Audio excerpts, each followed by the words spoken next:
이 영화 볼까 말까 고민하시는 분들에게 바칩니다. 영화 골라주는 방송 세기의 고민.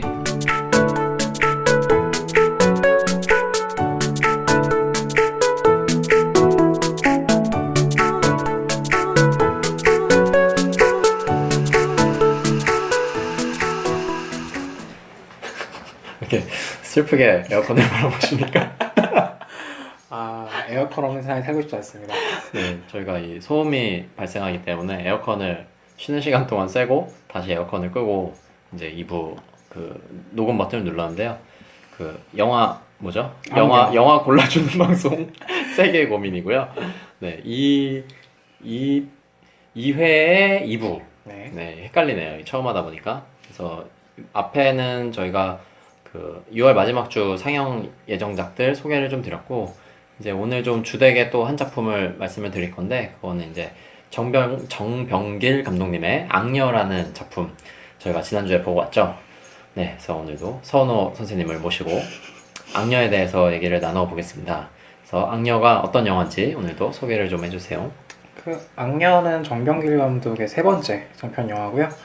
이 아버지를 잃은 뒤 어떤 연변의 폭력 조직에 의해서 살인 기술을 연마한 주인공 김옥빈 씨가 연기한 수키가 세력 다툼에 휘말려서 어떤 폭력 사건을 벌이고 이 사건을 처리하던 국가기관의 눈에 띄어서 국정원 요원으로 활동하게 되는 이야기입니다. 당연히 이 과거가 현재에 끼어들고 수키가 수라의 길로 빠져드는 이야기라고 할 수 있겠죠. 끝인가요? 좀 짧게 해달라 부탁드렸더니 굉장히 짧게. 사실 이 영화도 사실 한 줄 요약이 가능해요. 네. 김옥빈이 다 죽이는 영화. 그렇게 가능한데, 네. 서사는 간단하게 하지만 액션은 과장되게 보여준 영화라고 할 수 있겠죠? 네. 걸크러쉬 작품. 여성 원톱 액션 영화로서 우리나라에선 잘 보기 드물었던 방식의 영화 같기는 해요. 네. 그런 방식에서는 좀 의미가 있는 영화라고도 할 수 있겠죠. 물론 그 의미가 퇴색되었다라고 비판하는 평론가들도 꽤 있긴 한데요. 제가 보기에는 어쨌건 충무로라는 상당히 여성에게 한정적인 역할만이 주어지고 있는 이 산업 시스템 안에서 또 여성이 서사를 이끌어 나가는 그것도 액션 활극이 나왔다라는 데 있어서는 그 시도 자체에 의의를 많이 주고 시작해야 하지 않나. 그 작품에 미처 다다르지 못했던 그런 여성 해방적인 에너지까지는 못 갔다는 것을 비판하더라도 어쨌든 그 시도 자체의 의의를 많이 평가해야 되지 않나 라는 생각이 듭니다. 네, 그 주인공 연기를 하신 김옥빈 씨가 또 이제 해외 영화제 이 영화를 통해서 또 지난번에는 박쥐였나요? 박쥐로 왔었죠. 네, 그때 박쥐로 그 무슨 영화제였죠? 깐느. 네, 깐느에. 이번에도 깐느에서 이제 그러니까 아웃 오브 컴피티션, 그러니까 비경쟁 부문에 미드나잇 스크리닝이라고 좀 굉장히 짜릿한 방식으로 구성된 아시안 액션 영화들이 많이 가는 부문이에요. 그래서 올해는 불안당, 변성현 감독의 불안당도 갔었고 악녀 이 작품도 갔었죠. 김옥빈 씨가 그래서 두 번째 레드카펫을 받는 주인공이 되었습니다. 네, 그래서 또 우리나라의 이제 여성 배우들이 좀 말씀하신 대로 설 자리가 별로 없고 그러니까 남성 아저씨들이 나오는 영화가 또 요새는 특히 많은 것 같아요. 그래서 뭔가 이렇게 좀 아무래도 중년의 남성 혹은 뭐 아까 김수현 씨 같은 경우는 이제 젊은 남성이긴 하지만 어쨌든 남성들이 연출도 하고 뭐 촬영도 하고 연기도 하고 이런 경우가 많은 반면에 여성으로서 주인공을 발탁한 것 자체가 그래도 좀 의미가 있지 않냐 이런 얘기였던 것 같고요. 네. 이 영화를 연출하신 분은 이제 또 남성분인데 정병길 감독님이 전에 이 작품을 두 개를 만들고 이게 세 번째라고 하셨는데 앞에 두 작품은 어떤 거였는지 좀 소개해 주세요. 그 정병길 감독은 1980년생입니다. 젊은 감독이고요. 이 중앙대학교 영화학과에서 영화를 공부했고 서울 액션 스쿨 정두원 감독이 만들었다는 것으로 알려진 서울 액션 스쿨 8기생입니다. 이 서울 액션 스쿨에 들어간 이후에 이 정병길 감독이 입교할 때가 8기생으로 입교할 때 입교생이 36명이었대요. 근데 6개월간의 수료 기간을 거쳐가지고 15명으로 줄어들고 이 졸업 영화를 준비할 때쯤에 이 정병길 감독의 졸업 영화이자 첫 번째 장편 데뷔작인 우린 액션 배우다 이 다큐멘터리를 이야기하는 건데요. 이걸 준비할 때쯤에 3명밖에 남지 않았다고 해요. 그리고 이 영화가 마무리될 때쯤에는 결국 1명밖에 남지 않았다라고 합니다. 즉 정병길 감독의 첫 번째 장편 영화이자 다큐멘터리이고 데뷔작인 이 우린 액션 배우다는 36명으로 시작했던 서울 액션 스쿨 멤버들이 조금씩 자신의 길을 포기해 나가는 이야기라고 할 수 있어요. 사실은 실패담이에요. 근데 이걸 실패라고 부르는 건 우리들 뿐인지도 모릅니다. 왜냐하면 그 사람들 입장에서는 자신의 인생의 한 시기에 후회 없는 결정을 했고 최선을 다해서 자기 몸을 불살라서 액션에 대한 열정을 불태웠고 여러 가지 현실의 이유들 때문에 액션의 길을 더 가지 못하고 다른 선택을 해야 했던 것이지 그들이 실패한 건 아니거든요. 즉 하지만 우리가 보기에는 저 주인공들이 끝끝내 하고 싶어 해서 했던 것을 오랫동안 하지 못하고 꿈을 접어가는 과정을 보는 게 아주 유쾌하지만은 않죠. 근데 이 영화는 참 뭐라고 해야 될지 모르겠는데 몸을 이용해서 자신보다 더 큰 차를 뛰어넘고 맨몸으로 바다에 뛰어들고 차를 뒤집고 하는 액션을 연기하는 배우들에 대한 헌사가 보여요. 즉 인간에 대해 접근하는 되게 따뜻한 시선이 보여요. 이건 대단히 중요한 부분이거든요. 그 인간에 대해서 따뜻한 시선을 갖는다라는 건 재능과도 관계가 있다고 저는 생각이 들어요. 후천적으로 학습되는 게 아니라 감독이 이 인물을 얼마나 애정어린 눈으로 보고 있느냐의 문제이기 때문에 그런 관점에서 볼 때는 이 우린 액션 배우다라는 이 정동일 감독의 단편은 굉장히 의미심장한 단편이라고 할 수 있을 겁니다. 아까 제가 한 명 남았다 그랬잖아요. 8기 동기생 중에 그 한 명 남은 액션 배우가 권기덕이라는 사람인데 이 사람이 바로 악녀의 무술 감독입니다. 그리고 그 다음에 연출한 영화가 내가 살인범이다입니다. 그러니까 우린 액션 배우다는 되게 자기 반영적인 다큐멘터리였다고 한다면 실질적인 첫 번째 상업 장편 영화는 내가 살인범이다 이 영화예요. 2012년 영화인데 이 영화 굉장히 재밌습니다. 이 영화가 흥행이 나쁘지 않게 되긴 했거든요. 네, 근데 그때 19세 영화다 보니까 아주 폭넓게 보여지지는 못했던 것 같은데요. 이 영화 내용이 굉장히 흥미로워요. 그러니까 연곡이라고 하는 가상의 지역에서 연쇄 살인이 발생합니다. 그러니까 아무래도 화성 살인범이겠죠. 실제 따왔겠죠? 이게 제가 찾아보니까 일본에 있었던 연쇄살인을 그 범인이 에세이로 써서 출판을 했더라고요. 사가 이세이라고 하는 남자인데요. 그러니까 이 화성 연쇄살인범이 나타나서 공소시효가 끝난 뒤에 내가 살인범이다라고 밝히면 어떨까라는 아이디어를 출발했습니다. 이 아이디어를 생각해서 자료조사를 하다 보니까 사가 이세이라고 하는 일본 남자, 자기가 백인 여성을 죽여서 먹었어요. 네, 먹었어요. 그 먹은 시기는 했다는 얘기인데 그것을 어떤 이유에선지 무죄 판결을 받고 그걸 회고록으로 책 팔아먹는 되게 정말 골 때리는 사건이 발생했는데 이 사건도 실제 모델이긴 하죠. 어쨌건 이 사건이 있었고 이 살인자를 찾는 형사 최형구, 정재영 연기하는 최형구는 자신의 약혼녀까지 이 살인범에게 잃습니다. 그 최형구는 결국 범인을 잡지 못하고 공소시효가 끝나버려요. 그런데 공소시효가 끝날 때쯤 갑자기 잘생긴 남자 하나가 내가 사실은 살인범이다 라고 밝히는 회고록을 씁니다. 박시우가 연기했어요. 그래서 이 최형구 형사 그리고 범인 박시우 이 두 사람의 관계에서 정말 이 사람이 범인이 맞나? 라는 것을 파헤쳐 나가는 이야기고 점점 이야기가 전개될수록 걷잡을 수 않는 방향으로 달려나가는 영화입니다. 앞서 이 악녀는 서사 자체가 액션을 보여주기 위한 거예요. 그러니까 서사가 중요한 게 아니라 액션이 중요한 거예요. 그러니까 액션에다가 따옴표를 붙여야 된다고 보이거든요. 근데 내가 살인범이다는 서사의 강약을 조절하기 위해서 액션이 들어가요. 그러니까 액션을 보여주는 영화가 아니라 서사를 보여주는 영화인데 그 서사를 더 잘 보여주기 위해 액션이 들어있는 거고 악녀는 그냥 액션을 보여주기 위해서 기본적인 서사만 있는 거라고 저는 보여요. 그러니까 내가 살인범이다는 약간 일본식 스릴러 영화, 일본식 스릴러 소설 이런 영향을 많이 받은 게 보이거든요. 그런데 악녀 같은 경우에는 정말 이 비디오용 액션 영화, B급 영화 혹은 홍콩 영화 이런 것들의 영향을 받은 티가 많이 납니다. 내가 살인범이다의 서사가 별로 촘촘하지는 않습니다만 꽤 흡인력이 있어요. 최근에 일본에서 이 영화가 리메이크 됐습니다. 그래서 현재 제가 녹음하고 있는 현재 시점에서 일본에서 박스오피스 2주 연속 1위를 하고 있는 작품이기도 합니다. 그 다음에 찍은 영화가 바로 악녀인 거죠. 네, 오늘 이제 녹음일자 6월 22일자로 봤을 때 일본 박스오피스 1위를 달리고 있다고 하고요.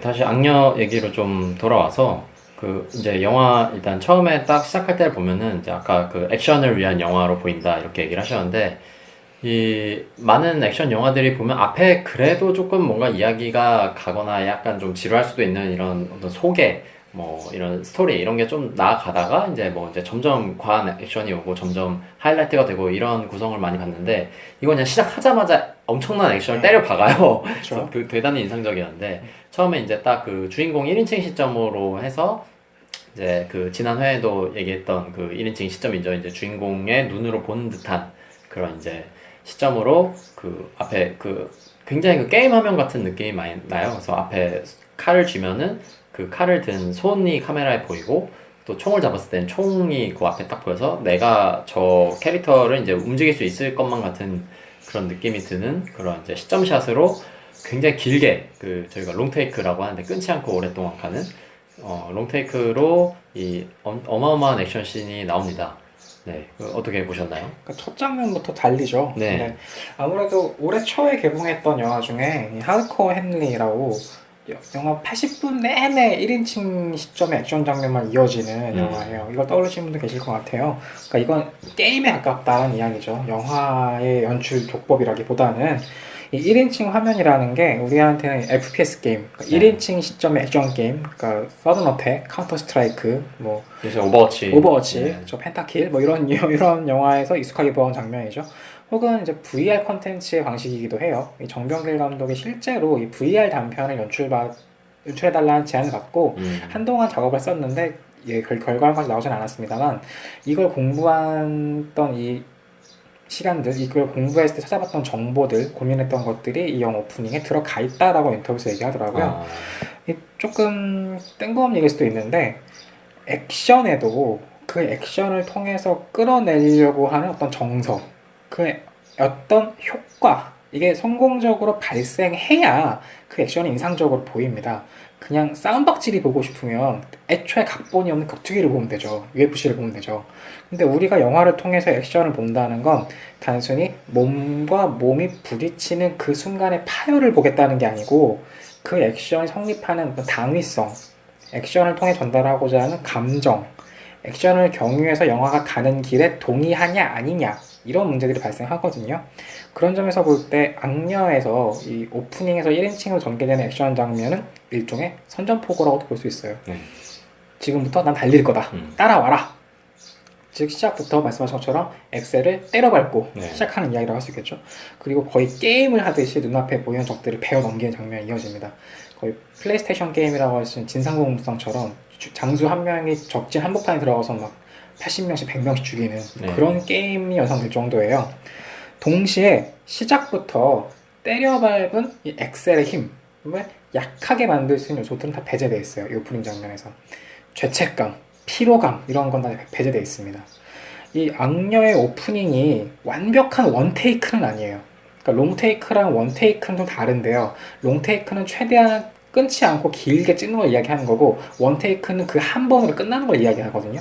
그러니까 거의 비슷하지만 다르죠. 근데 악녀의 오프닝이 롱테이크 장면들을 최대한 길게 찍어서 이 눈이 인지하지 못할 만큼 세심하게 이어붙이는 방식이에요. 그러니까 원테이크는 아니란 말이에요. 그러니까 한 번에 쭉 찍은 것 같지만 알고 그렇지 보면 않다는 끊어 거죠. 찍고 잘 붙였다는 얘기죠. 그렇죠. 그렇게 되는 거죠. 예. 이 라라랜드 만약에 보셨으면 라라랜드 오프닝도 네. 그냥 보면 롱테이크 아니야 싶은데 사실은 되게 섬세하게 이어붙인 거거든요. 네, 이제 실제로는 그렇게 찍으면은 이제 어렵죠. 너무 어렵고 너무 중간에 어렵고, 그렇죠. 그 많은 인원들을 통제하면서 찍어내는 네. 게 불가능하기 촬영 때문에 시간 너무 오래 걸리니까. 그렇죠. 이 진짜로 길게 경이롭게 이어진 롱테이크를 보고 싶으시면 알폰소 쿠아론의 그래비티 같은 영화의 오프닝을 보시면 되는데 어쨌건 그 영화도 페이크를 친 것 같아요. 근데 본인 이야기에는 롱테이크라고 그렇습니까? 하긴 하는데 네. 좀 더 자세하게 확인해 봐야겠지만 근데 어쨌건 이 최대한 끊어지지 않게, 그러니까 어쨌건 최대한 끊어지지 않게 액션 장면을 만들어내는 이유가 있을 거 아니에요. 근데 쉽게 올드보이를 예로 들어볼게요. 이 롱테이크 액션 장면 상징이 올드보이잖아요. 근데 올드보이에서 최민식이 연기하는 오대수가 망치 하나 들고 좁은 복도를 돌파하는 과정을 롱테이크로 보여줘요. 네. 근데 이 장면을 통해서 보여주고자 하는 게 최민식, 오대수가 연기하고 있는 그 최민식 캐릭터의 무시무시한 괴물 같은 에너지도 물론 있겠지만 피곤함이 있어 보이거든요. 그러니까 적들은 계속 다가오고 헉헉거리면서 한 발 한 발 가까스로 앞으로 나간 최민식을 보면 정말 사투를 벌이고 느낌이 들어요. 근데 악녀의 오프닝 장면이 주인공의 피곤함을 보여주는 장면 같지는 않거든요. 네가 지금까지 못 본 걸 보여줄게 라고 하는 일종의 과시적인 장면일 수도 있지 않을까. 그러니까 좀 말 어렵게 했는데 좀 과하지 않나 라는 생각이 좀 들기는 해요. 그러니까 생각보다 길거든요. 네, 굉장히 길죠. 굉장히 길어요. 그러니까 이 장면에 길어서 피곤함이 느껴지는 거지 캐릭터의 피곤함이 느껴지지는 않아요. 그러니까 그러다 보니까 오히려 수키라는 캐릭터가 굉장히 비현실적인 인간처럼 보여요. 네, 그렇죠. 그러니까 근데 이 좀 후에 말씀드리겠지만 이 비현실적인 캐릭터인데 이 캐릭터가 겪고 있는 일종의 멜로적인 사건은 또 굉장히 익숙한 클리셰로 진행되거든요. 그러니까 이 두 개가 되게 엇박자가 나니까 이 영화의 비판의 지점이 발생하는 것 같기도 하거든요. 네. 좀 이따 다시 말씀드릴게요. 네, 그 클리셰라 네. 하면 이제 자주 등장하는 그런 좀 뻔한 네, 장면인 네, 거죠. 네. 이를테면 뭐 주인공은 몰라야 되고 나머지 가족들은 다 알고 있는 사건을 어떤 정보를 이야기할 때 막 자기들끼리는 속닥속닥 이야기한다고 하지만 주인공은 꼭 그 뒤에서 듣고 있다던가.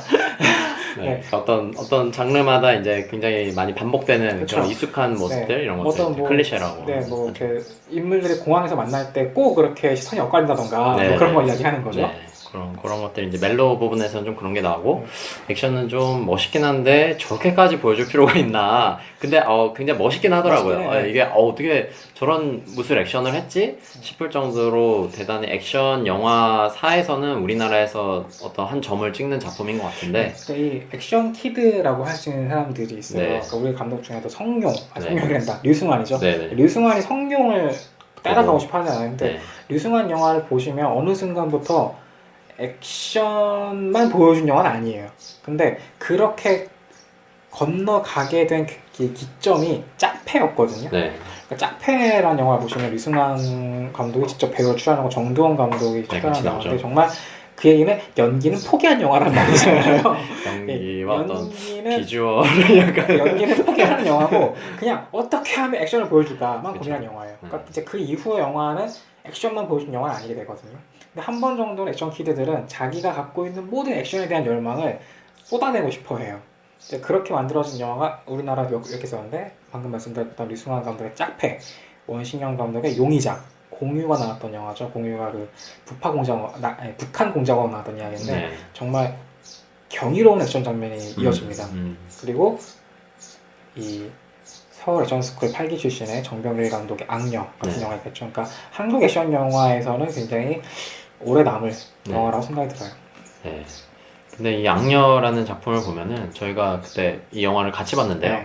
보고 나서 바로 이제 서로 나눴던 얘기가 제목이 악녀인데 그 주인공 김옥빈 씨 연기한 수키를 보면은 되게 착해 보여요. 사람을 막 칼로 베고 막 엄청난 사륙전을 펼치기는 하지만 이 사람이 삶을 통해서 이제 이렇게밖에 될 수 없었던 이유나 또 이후에 이 사람이 하는 뭐 결정이나 어떤 뭐 말이나 행동이나 이런 걸 보면은 기본적으로는 너무 착하고 또 이제 보통 이제 비판하시는 이걸 이제 여성 뭐 이런 쪽에서 비판하시는 거는 이제 어떤 새로운 여성의 캐릭터가 별로 아니고 그냥 그 모성애 이런 거 있잖아요. 자기 아이를 굉장히 돌보는 역할에 충실하고 뭐 이제 남성에게 좀 의존적이고 이런 느낌의 캐릭터가 좀 약간 유약하고 되게 좀 착하고 이런 캐릭터 아닌가 그런 생각이 들거든요. 그렇죠. 그러니까 제목이 왜 악녀냐라는 네. 얘기가 이 인터뷰에서도 많이 나와요. 근데 음. 저도 왜 수키가 악녀인지 잘 모르겠어요. 영화 속에서 수키가 온전히 그 자신의 의지만으로 결정한 거는 자기가 사랑하는 남자와의 결혼뿐이에요. 이 여자가 손에 피를 묻히는 결정들은 대부분이 자기의 의지에 반해서 누군가의 목적을 위해서 이 여자가 도구로 이용되는 거거든요. 그렇죠. 별로 악녀라고 보기가 어려워요. 그러니까 그런데 왜 제목을 악녀라고 달아놨을까? 사실 수키는 이 영화에서 가장 선인에 가깝거든요. 네. 그러니까 그럼 이 제목이 노리는 효과가 뭘까 생각해볼 필요가 있을 것 같아요. 선녀라고 하면 좀 그러니까. 선녀라고 하면 이거 이상하니까. 그렇죠. 네, 일단 아무래도 반어적인 이유가 있겠죠. 그러니까 박찬욱의 영화 친절한 금자씨에서 이 금자가 친절한 인물이 아니잖아요, 절대로. 그쵸. 근데 그 사람에게 친절하다라고 붙여놓는 순간 어떤 불온한 기운이 느껴진단 말이에요. 약간 무서운 느낌이. 그렇죠. 그러니까 악녀는 선인에 가까운 인물인 수키가 결국 자기를 잇고 있는 끈들을 전부 끊어내는 혹은 끊어지는 영화라고 볼 수 있을 것 같아요. 수키가 누군가한테 좋은 엄마, 좋은 아내, 좋은 동료, 좋은 언니일 필요가 없어지는 과정이라고도 볼 수 있거든요. 누군가에게 매이지 않고 오로지 자기만 살아남았을 때 그 인간이 내릴 결정이 과연 사회정의의 측면에서 올바른 결정일까? 그렇지 않을 확률이 높겠죠.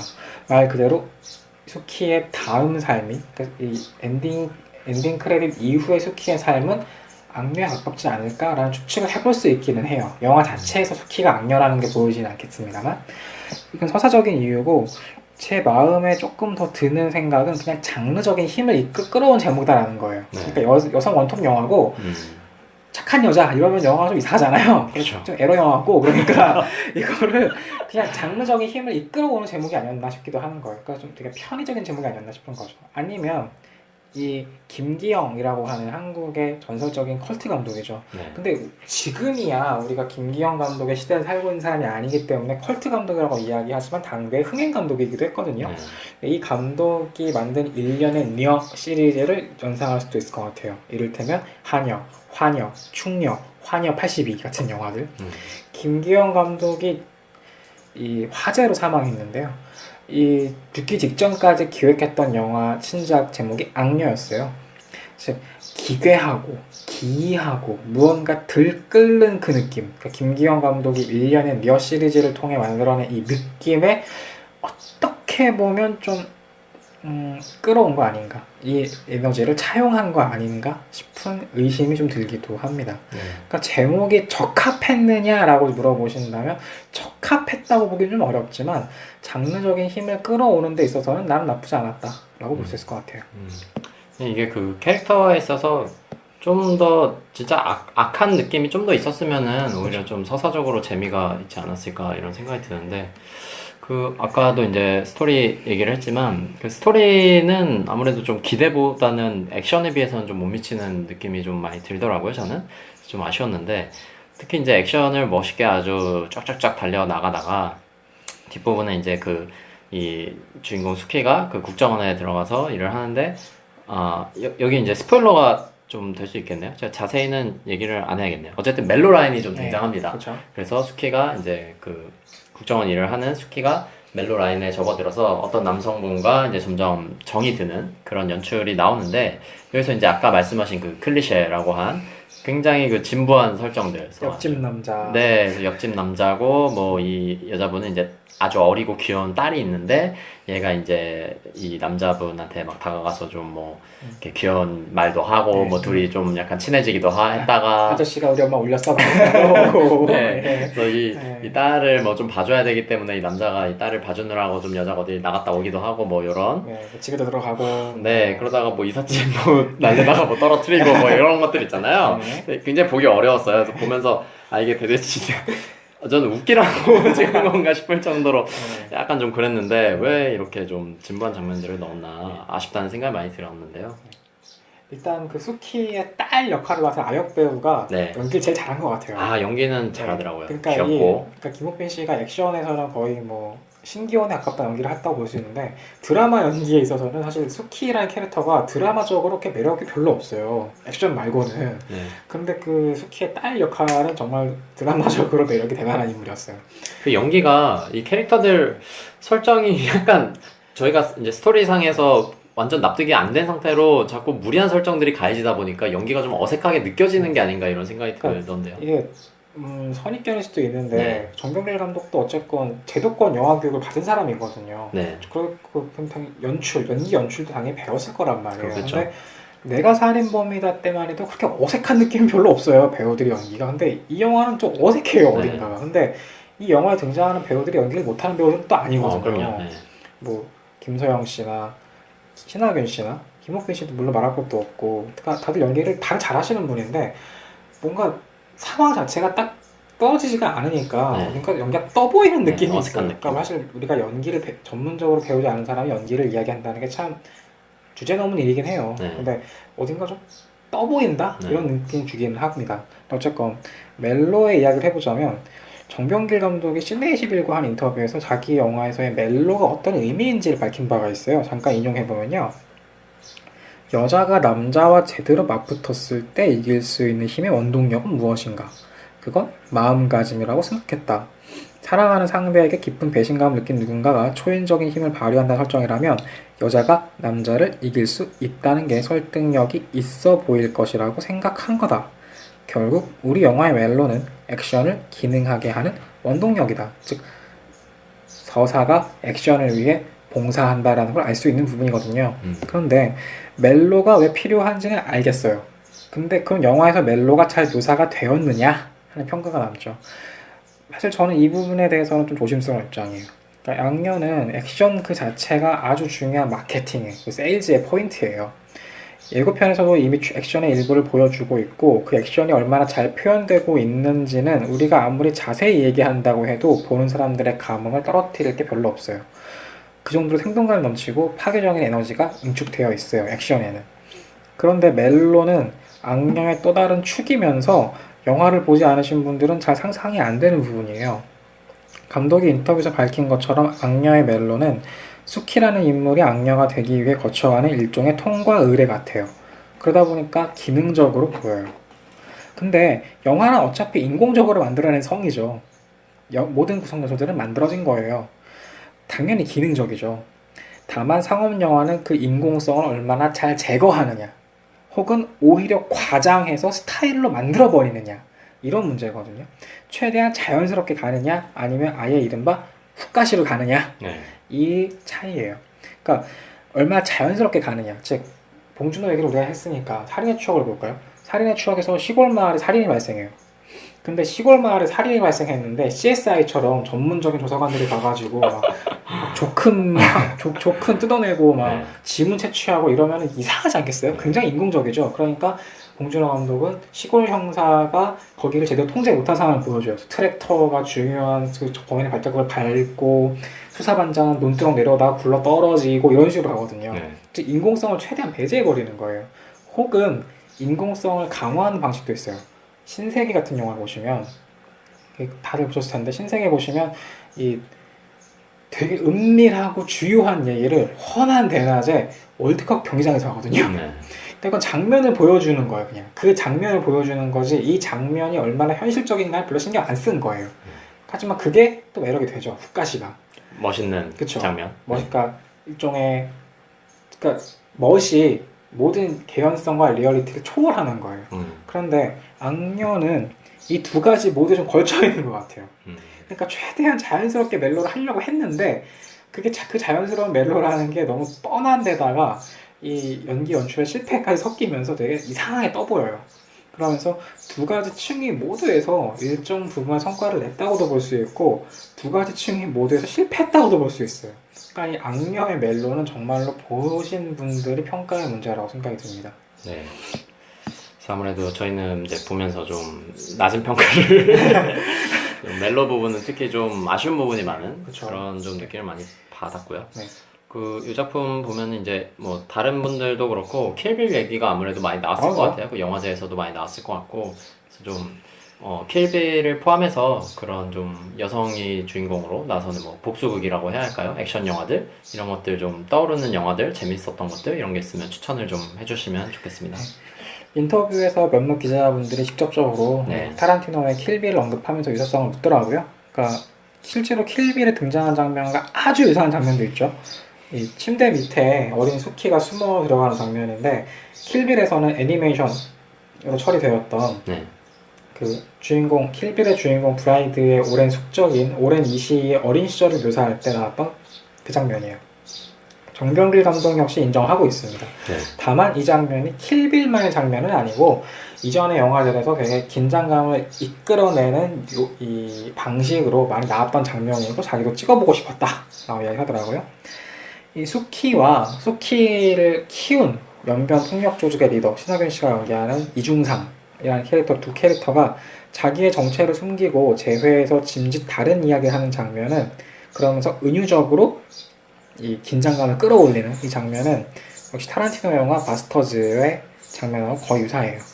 이 바스터즈에서 유태인 장교 한스 란다가 농가에 숨은 여자 쇼산나를 잡기 위해서 이 쇼산나를 숨겨준 농가 주인하고 대화하는 장면을 떠올리게 합니다. 별거 아닌데 그 대화를 통해서 긴장감을 극대화시키는 방식은 멀리 가면 히치콕 시절부터 정리된 거지만 네. 현대에 이르러서 말 그대로 서스펜스를 만들어내는 방식으로 이 정립한 건 타란티노 같거든요. 즉 이런 식의 액션 영화들에서 타란티노의 영향력을 벗어나기 좀 어려울 것 같긴 해요. 이 타란티노는 이른바 익스플로테이션 무비라고 하는 영화 장르의 계승자입니다. 그러니까 B-무비랑 비슷하다고 보시면 되는데요. 익스플로테이션은 착취라는 뜻이에요. 근데 이 앞에 무비가 뒤에 붙으면 선정적, 폭력적 이란 영화를 수식하는 말이 돼요. 그러니까 B 영화도 많이 맥이 단다고 볼 수 있는데 완전히 같은 뜻은 아니겠지만 타란티노의 데스프루프 같은 영화를 보시면 데스프루프니까 죽음 방지잖아요. 네. 이 죽음 방지용 장치가 된 자동차를 몰고 다니는 연쇄 살인범이 있어요. 전반부에는 이 살인범에게 여성 그룹 1그룹이 몰살당하고 후반부에는 또 다른 여성 그룹들에게 말 그대로 참교육당하는 이야기입니다. 그러니까 악녀를 비롯한 여성 복수극의 계보에서도 굉장히 중요한 작품이라고 볼 수 있을 것 같아요. 이 여성 복수극이라는 장르가 꽤나 흥미로운 영화들이 자주 나와요. 아무래도 좀 선정적인 묘사를 하기 용이하기 때문에 그런 것 같긴 한데 70년대 이 B급 영화의 전설이자 이쪽 장르의 최고점이라고 할 수 있는 영화가 메어 자르치의 내 무덤에 침을 뱉어라입니다. 왠지 들어보신 제목일 것 같은데 네. 박정희 대통령 전기랑 좀 비슷하게 제목이랑 비슷하기도 한데 네. 이 여성 소설가가 휴가를 즐기러 시골에 갔다가 시골의 껄렁패한테 거탈을 당해요. 그리고 복수를 다짐하면서 이 껄렁패들을 한 명씩 썰어 죽이는 영화입니다. 정말로 썰어 죽입니다. 그러니까 이 전반부에 불로난 성적 기운, 이 겁탈 장르는 정말 느리고 고통스럽게 진행되거든요. 그리고 후반부에 슬래셔가 뒤엉키면서 되게 오묘한 영화가 됩니다. 슬래셔라고 하는 건 이 썰어 죽이는 그쵸? 영화가 썰고, 네. 찢고, 뭐 째고 이런 영화. 피 튀기는 영화. 피 튀기는 영화라고 하겠죠. 네. 그 악녀 자체가 거의 원형을 따왔다고 할 수 있는 영화 니키타도 있을 거예요. 정병길 감독 역시 니키타와의 연관성을 인정하더라고요. 그러니까 거리의 소녀가 국가기관에 의해서 요원으로 양성되고 소녀가 정체성에 혼란을 느끼고 국가는 거의 불가능한 임무를 하달하면서 긴장감이 높아지는 구성. 악녀 똑같죠. 여성 복수극이 어떤 초자연적인, 오컬트적인 이 요소와 섞이게 되면 브라이언 드 팔마의 캐리가 될 겁니다. 학교 폭력의 피해자인 소녀가 초능력으로 복수하는 이야기가 캐리거든요. 이 캐리의 주요한 이미지는 피를 뒤집어 쓴 소녀인데 그건 또 악녀에서의 스키와 비슷한 이미지라고 할 수 있겠죠. 동시에 악녀는 여성들이 한 곳에 모여서 훈련을 받는 일종의 여자 수용소 영화의 특성도 있어요. 이 장르 영화는 관음증적 판타지, 여성들이 한 곳에 모여서 뭔가 이렇게 자유를 억압당하면서 뭔가 고통당하는, 그리고 세디즘적인 쾌감 이런 데 집중한 영화인데, 물론 악녀가 여성들이 수용소에 모여서 성적인 고통을 당하는 방식까지는 아닙니다만 이런 쪽 영화 중에 저는 정소동이라는 홍콩 영화 감독의 네이키드 웨폰을 추천합니다. 이 영화는 OCN에서 좀 심심하면 틀어주는 영화인데 세계에서 운동신경과 미모가 뛰어난 여자아이들이 실종되고 실종된 아이들은 킬러로 훈련을 받아서 야욕에 희생되다가 결국 복수하러 가는 이야기예요. 그러니까 2000년대 이후에 홍콩 영화가 사실 힘이 많이 빠진 상태예요. 하지만 그런 와중에도 가끔씩 무시무시한 기운을 내뿜는 영화가 가끔 나오거든요. 그러니까 2000년대 초중반에 무간도 시리즈 같은 영화요. 저는 네이키드 웨폰 같은 영화 역시 2000년대 홍콩 영화가 남긴 몇 안 되는 유산이라고 생각을 해요. 굉장히 야합니다. 굉장히 야하고 굉장히 짜릿합니다. 근데 이 80년대의 홍콩 영화들이 우리에게 주었던 감정 중에 하나가 이 짜릿함이거든요. 성룡의 액션 영화 같은 거 보시면 정말 짜릿하거든요. 네. 그러니까 그런 몸이 직접적으로 부닥치면서 발생하는 그런 짜릿함을 주는 재미가 홍콩 영화가 지금까지 구축한 방식이라고 할 수 있을 텐데, 이 네이키드 웨폰 역시 그 80년대에 우리가 홍콩 영화에서 보았던 그 짜릿한 감정을 2000년대 되살려낸 영화라고 할 수 있을 것 같아요.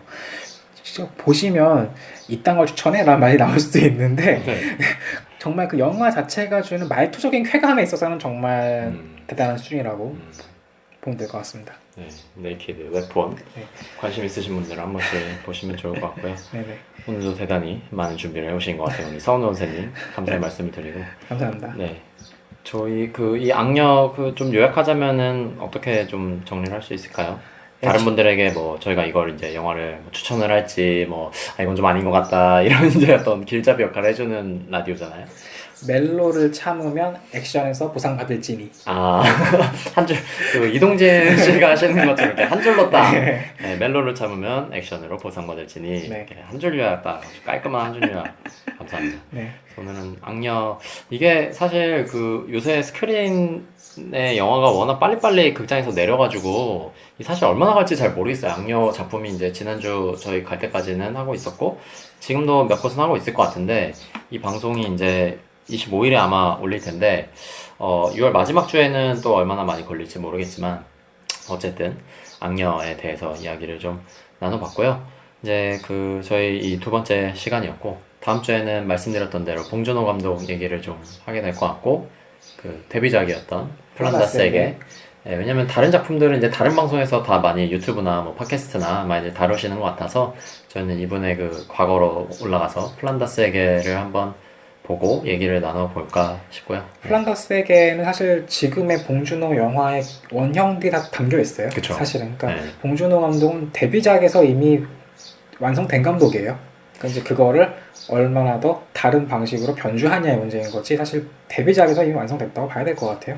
이런 작품이 제가 봤을 때는 굉장히 그 좋은 점이 어디 가서 허세 부리기 좋은 게 아니라 그러니까 잘 모르잖아요 사람들이 네, 뭐 영화과 학생들이나 뭐 관심 있는 분들이 알겠지만 잘 모르시면 뭐 옥자 얘기를 한참 하고 있는데 갑자기 나는 이분 데뷔작인 플란다스에게가 정말 인상적이었다 이러면 약간 있어 보이지 않나. 그 옥자와 플란다스에게 사이의 연결점을 하나라도 찾아내신다면 굉장히 있어 보일 수 있겠죠. 그러니까 그거 한번 찾아서 봐봐 다운받아서 볼 수 있는데 한번 찾아보면 그것도 되게 매력이 있어 뭐 이렇게 얘기하시면 갑자기 이제 되게 교양 있어 보이는 느낌 그런 건 좀 줄 수 있지 않을까라는 생각으로 저희가 그 부분에 초점을 맞춰서 네. 최대한 있어 보이실 수 있도록 네, 있어 보이는 방송으로 한번 원고를 준비해 보겠습니다. 만들어 보겠습니다. 그리고 저희가 아까 그 앞에 뭐 영화 소개하는 코너 좀 그 멘트를 추천해달라고 했는데 이 마무리도 그 서은호 선생님이 한 줄로 해주시긴 했지만 제가 사실 끝인사도 어떻게 해야 될지 아직 정하지를 못했어요. 그래서 그렇죠. 오늘은 그냥 평범하게 인사를 드리고 여러분들의 이 지금 댓글이 가뭄 상황이 있는데 댓글을 날씨도 가뭄인데 네. 댓글도 가뭄이야. 네, 사실 이거 페이스북에는 조금 달아주셨는데, 뭐 한번 들어볼게요. 주로 이런 내용들이었어서, 네, 그거는 다음 요 방송에도 또 뭐 페이스북이나 팟빵이나 댓글을 달아주시면은 좀 소개를 해드리겠고, 그 댓글에 이제 마무리 멘트도 혹시 뭘로 할지 약간 날로 먹는 방송이네요. 이렇게 하다 보니까. 마무리 인사도 뭐 저희가 이거를 언제 들을지 모르는데 뭐 잘 자요 이럴 수는 없으니까. 그러니까요. 뭐 잘 보세요? 뭐 이런 걸 해야 되나요? 네, 뭐 낮에 들어 잘 자요 낮잠이고 밤에 듣고 잘 자요는 밤잠이지 않나요? 저희도 그냥 재워버릴까요? 네, 그러면 안녕히 주무시고요. 네, 다음 시간에 또 뵙도록 하겠습니다. 오늘 방송을 들으시고 악녀에서 본인이 생각하신 부분이 있으시거나 질문 있으시거나 나는 그렇게 생각 안 나는데 너 왜 그렇게 얘기하니? 라고 반박을 얘기하고 싶으신 분들은 댓글을 달아주시거나 한섭님 메일 주시면 다음 방송에서 소개해드리고 부연 설명 드릴 수 있으면 부연 설명을 드리고 잘못된 건 잘못됐다고 인정하는 아름답고 건전한 이 한국 사회를 이룩하기 위한 미랄이 되도록 노력하겠습니다. 네, 그럼 수고하셨습니다. 감사합니다. 감사합니다. 네.